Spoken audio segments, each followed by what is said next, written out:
नमस्कार दोस्तों, स्वागत है आपके अपने YouTube चैनल एग्जाम वीर में। मैं आपका दोस्त राहुल कुमार आपका इस चैनल पर तहे दिल से स्वागत करता हूं। तो गाइस, आज हमारा वीडियो रहने वाला केवीएस पीआरटी टीचर की सैलरी। अगर आपकी ज्वाइनिंग एक पीआरटी टीचर के रूप में हो जाती है तो आपको कितनी सैलरी मिलेगी और आपको कौन कौन से भत्ते मिलते हैं।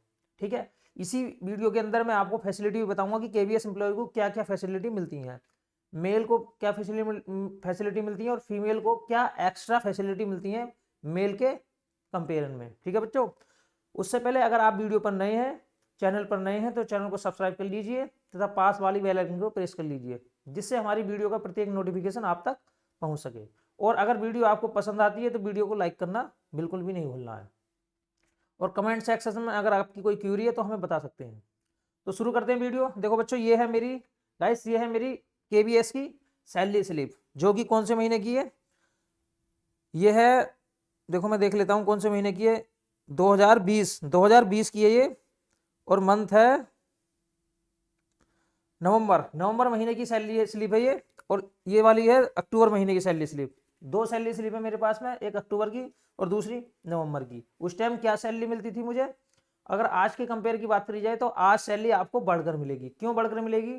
क्योंकि अब जो डीए है वो बढ़कर हो गया है 38%। पहले डीए कम था और अब डीए बढ़कर हो गया बच्चों 38%। उसी के कारण आपकी सैलरी में बहुत ज्यादा इजाफा आने वाला है।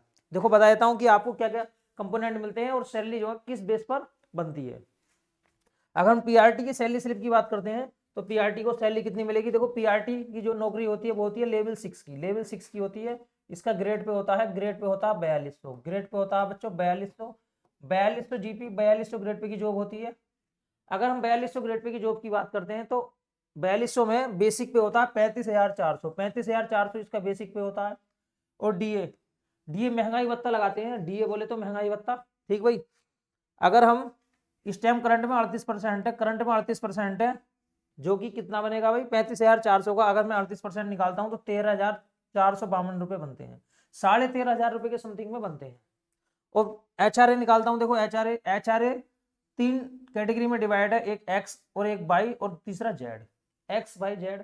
एक्स सिटी बोले तो जिनकी पॉपुलेशन बहुत ज्यादा होती है, जैसे दिल्ली, मुंबई, हैदराबाद, चेन्नई, बड़ी बड़ी सिटी एक्स सिटी के अंतर्गत आती हैं। अगर आपकी पोस्टिंग इन बड़ी बड़ी सिटी में हो जाती है तो आपको मिलेगा 27% ऐसा। 27% किसका भाई? बेसिक का 27%।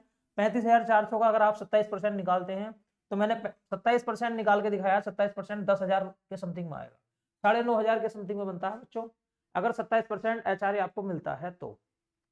अगर आपकी पोस्टिंग हो जाती है 22 सिटी में तो आपको मिलेगा 18%। और अगर आपकी पोस्टिंग जेड सिटी में होती है तो आपको मिलेगा 9%। ठीक, आप निकाल के देख सकते हैं कि 18% पे कितना बनेगा, 9% पे कितना बनेगा। मैंने ज़्यादा क्यों नहीं निकाला है, क्योंकि अगर आप क्वार्टर में रहते हैं, केवीएस के क्वार्टर के अंदर रहते हैं, तो आपको एचआरए मिलने वाला नहीं है। लेकिन अगर अलग से आप रूम लेकर रहते हैं तो आप उसमें भी कुछ ना कुछ किराया दोगे।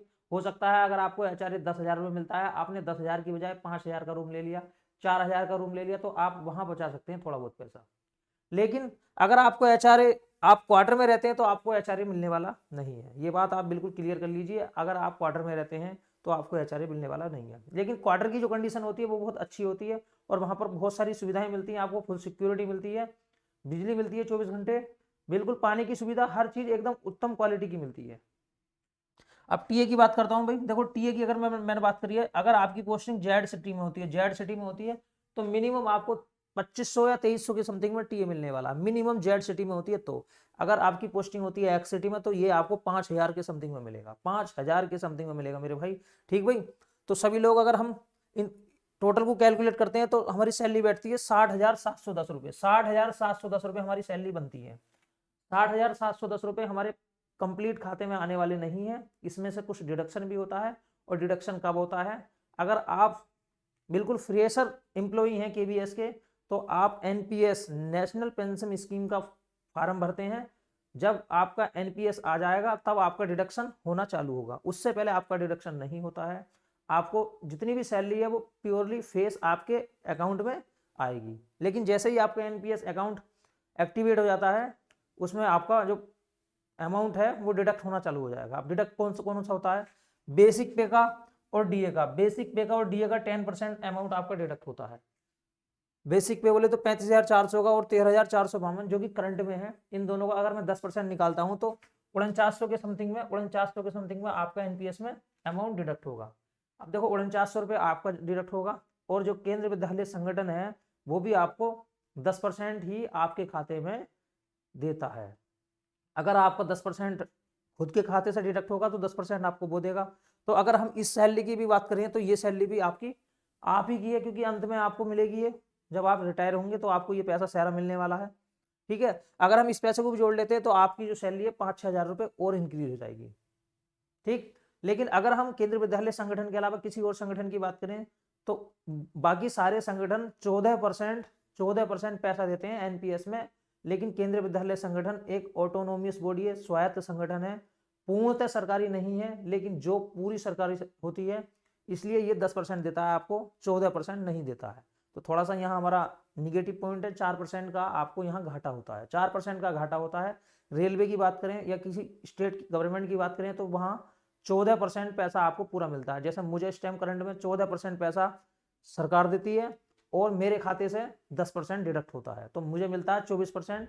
लेकिन केंद्रीय विद्यालय संगठन आपको 10% आपके खाते से डिडक्ट करेगा और 10% खुद देगा, तो 20% आपका अकाउंट में, एनपीएस अकाउंट में जमा होता है। ठीक, अब देखो बच्चों, इसके अलावा भी और क्या क्या डिडक्शन होता है। अगर मैं 5,000 के समथिंग में घटा देता हूँ, 5,000 के समथिंग में घटा देता हूँ तो नेट सैलरी जो मिलेगी आपको, नेट सैलरी ग्रोस सैलरी जो मिलेगी वो मिलेगी आपको 55,000 के समथिंग में आपको सैलरी बिल्कुल मिलने वाली है, फ्रेश सैलरी मिलने वाली है।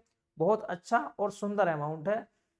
आपकी ज्वाइनिंग अगर एक पीआरटी टीचर के रूप में हो जाती है तो आपको पहले महीने की सैलरी 55,000 रुपये मिलेगी, वो भी एनपीएस डिडक्ट होने के बाद में। लेकिन शुरू में किसी भी एम्प्लॉय का एनपीएस अकाउंट नहीं खुलता है, कभी कभी तो 5-5, 4-4 महीने लग जाते हैं।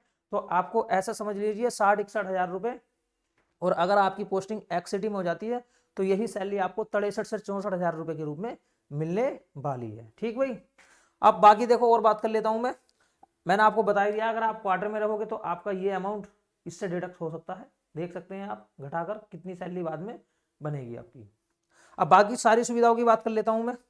देखो इसके अलावा भी आपकी सैलरी घटती बढ़ती रहती है। जैसे अगर आपकी पोस्टिंग हार्ड स्टेशन के रूप में हो जाती है, हार्ड स्टेशन के रूप में हो जाती है तो वहां आपको 10% बेसिक का एक्स्ट्रा मिलता है। जितनी भी आपकी बेसिक बनती है, चाहे आप टीआरटी टीचर हो, टीजीटी टीचर हो या पीजीटी टीचर हो, आप कोई से भी टीचर क्यों नहीं है, आपको बेसिक का 10% एक्स्ट्रा पैसा मिलता है। ठीक भाई, जैसा समझ लीजिए प्रत्येक जोन में हार्ड स्टेशन होते हैं, कुछ हार्ड स्टेशन पर ज्वाइनिंग लेने का क्या फ़ायदा है वो सब मैं अलग वीडियो में बनाऊंगा। तो मिलते हैं नेक्स्ट वीडियो में, आज के लिए इतना ही काफ़ी है। आज के लिए बच्चों इतना ही काफ़ी है। जय हिंद, जय भारत।